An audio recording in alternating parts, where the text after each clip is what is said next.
Alrighty, guys, we are back here on Black, Educated, and Biz Broke, and oh my God, I am so excited, y'all. This guest, I'm not giving you a little tease, you know, I was like, yeah, you know, she was the Sister Circle live back then, you know what I'm saying? She been on comedy, she been doing all of these type of things. She was hand chosen by Kevin Hart, yeah, her. But listen, I'm excited because, like, I actually got to meet her, like, up close and personal. And, you know, sometimes just somebody on TV, you be like, they about to be fake. This whole about to be fake. Not calling her that, but you be like, what's about to happen? And then when I realized that up real quick before she got choked out on this microphone. No smoke. But when I met her, I was like, she was dope as hell. She was very personable, and you can kind of read. Women can read other women if they kind of being like fake and phony. Yeah. It was completely real. It was authentic, and she was like, "Well, I'm gonna be on your show." I was like, "Girl, quit playing me, girl. For real, for real. You got that blue chick, like you for real." She was like, "Yeah, if you don't tell these people who I am and what I'm doing, girl." She do got that blue check. She got that blue check. I don't know why y'all think that blue check means anything other than just somebody verified me in the world, girl. Because you know, people be lying. Tell the people my name. Big cap. That's Kiana, Dancie. Hey, sis. Yes, welcome to the show. Hey, y'all. Hey. You made it. I did. I'm sorry, girl. You know, I got some troubles. Like, yes. I'm having, you know, staffing issues. So I have a new assistant, bless her heart. So I had one schedule going, she had another. Ain't nobody tell me where I was supposed to be. So anyway, I'm here, girl. Hey. You made it. You're not late though. You right on time. I've been trying to tell the people. I don't be late. It starts when I get here. Oh, I know that's right. Fuck my show, right? But okay, that part. Okay. But no. You know what's crazy? What?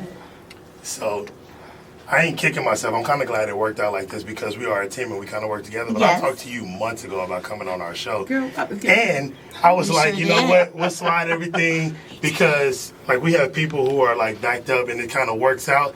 And we just hadn't got around to sending an invite to you. But you got bumped up and now you're here. Like, when they told me last week, I'm like, what? I love That's it. cute. Oh, so I'm so glad that you came in. Well, I'm happy to be here. I was so awe-inspired when I saw you at the Black Media Mixer. You're so sweet. Now that we're here again, let's get into this. Come on, what we talking about? Yes. Okay, well, don't ask me nothing hard today, and don't ask me anything that I got to be rooted in. No, this is the show to do it. This is the show to do it. I'm glad y'all got me here. Okay, what we talking about? I first want to pass to my brother Mike B real quick, only because like he is like comedy guru, like he will that ain't a real comedian, that ain't a real. But for you, how you judging who's real? Let them know, Mike, what it is. Listen to me, it be the internet sensation. Don't get me wrong, the videos are funny, but I love stand up comedy. I think what you all do in stand up, Hope Flood said it best. You all are ministers of laughter. And you never know what people are going through when they come to the comedy club, the theater, whatever it is. And so I take it very seriously. Lunell is another one, especially women in comedy. Women in comedy get no love. You get one or two every now and then. You know, Whoopi Goldberg at one point in time, Marsha Warfield at one point in time. Now it's Tiffany Haddish. Yeah. But I mean, it's so many women in between. I had a friend of mine, they met Vanessa Fraction. Mm-hmm. I said, and I ain't trying to be mean, I love Tiffany Haddish, but I said, that's the original Tiffany Haddish. Vanessa Fraction been around a long time. In my opinion, I've seen her. Has. But it's just a lot of women that come. My favorites, mostly women. Okay. So I think the statement that you made that women don't oftentimes get the love that they are due is very, very true. And I think it's because Hollywood, in my opinion, have only allowed one of us in at a time. So you will see, you know, you will never, and it's unfortunate, but it's not necessarily just them. It's us. It's y'all. Because if we do an all-female tour, it's rare that you guys will come out and support us. Shout out to Samore. I just had a conversation with her, and when she was at the comedy club, and she was like, listen, I've been trying to do another Queens of Comedy forever, but no one will buy it. So if there's no buyer, there's no seller. You know what I mean? So if no one's willing to buy an all-female tour, that says they're not willing to support it. Absolutely, but our women in comedy, especially the vets, because that's new. Like some more saying that, but you got so many. I mean, Cheryl Underwood, she doing her thing. Hope Flood is back. She'll be back in Atlanta with the Comics Rocks convention. True. But, you know, she took her time away and then got back to L.A. And I've heard her interviews with like when she got back to L.A. and like she was the queen of L.A. Mm-hmm. And men were bumping her off, and it was like, hold up, like I made you. You stayed on my couch. You did all kind of stuff. but can women pull it together? It's so many of y'all, and it's funny. Yeah. Like funny. Dominique will be here in August. Yes. I love Dominique. And you always at the Comedy Theater. Yeah, that's my You take a picture with everybody. Yes. Hold on. I take a picture. Listen, hold on. When I say you post a picture, she take a picture with everybody. I'm working. I know you're working. I know She's you're working. booked and But that's very what I told busy. you. That's what I told you when I met you. I'm like, man, you are with everybody. Yes. If they come to the Comedy Theater, I don't know where. Well, I haven't seen you, but I know you are there.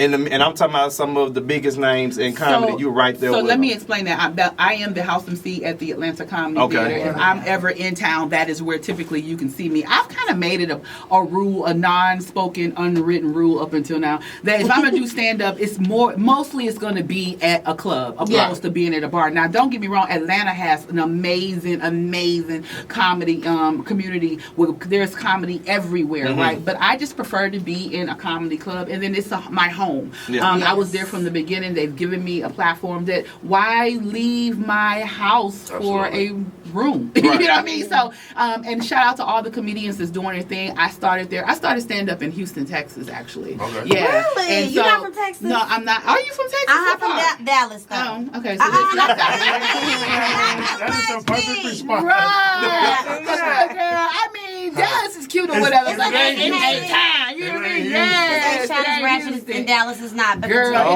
it depends on what side of Dallas you on. You gonna either get shot or you gonna get pepper sprayed. You already know. Dallas already. You know. So what I'm saying is, I started my stand up in Houston, and I started in the mainstream room. I started in a comedy club, but again, I also did the same thing. I had my own rooms in different comedy venues, but not clubs, right? So I just think it's important that you just find what works for you, and that has worked for me being at the Atlanta Comedy Theater. Oh, I love it. When did you realize that you were funny and you wanted to be a comedian? Yeah. So let's be clear, I've always been funny. Okay. I went to Cross Keys High School, and they actually crowned me as drama queen. Now, when I say, there was the homecoming queen, it was this and it was that. I was drama queen. I don't even remember her name, but she was very pretty, my teacher. But I used to work for Samsung, and I was going through a terrible, terrible breakup. Me and my ex were together off and on for 10 years. I mean, girl, I'm talking about, girl, I love that man so much. I love girl, but that relationship was toxic. You know what I mean? We done been to jail together. Girl, one time we went to jail together, and the people didn't even know. The police came. He was like, "Look, I don't know who beat who. I'm taking both of y'all to jail." And that man was 6'4", and I was little old me, and I was like, "Do it again, girl." I broke every window in the apartment, but that was my young self. That was my young. I got out of bondage. Anyway, that was my young self. But anyway, yes, I've always been funny. I've always been in the industry. Here's a tidbit about me that you guys may not know. I was a catalog girl. Like, I actually modeled for, like, JCPenney. Come on, yes, and Sears, girl. So my mother always had me in the industry. I was a model. I was an actress. I tap dance. I also played chess. Oh, me too. Okay. Kiana. I didn't play in tournaments. It's gonna bring a damper. But the person that taught me how to play chess is also the person that molested me. So I stopped doing it. But it's okay because I'm healed and I'm over it. Absolutely. But I played chess when I was 6 years old. I was a monster. You hear me? So I did a lot of different things. But to say that, I would get all my people in my house, all my family. Oh, we having a talent show, and I was the talent. It's just me. It's just me. So when I was going, and I brought my breakup up because I would tell my girlfriends about my breakups, and my girlfriends was like, Kiana, shout out to Demetria. She said, girl, this is sad, but it's funny. You know what I mean? So I would tell her all my stories, and so she dared me to go to open mic. She was like, Kiana, you got to tell this on stage. I said, you want to laugh at my pain? She was like, yep, girl, this is good.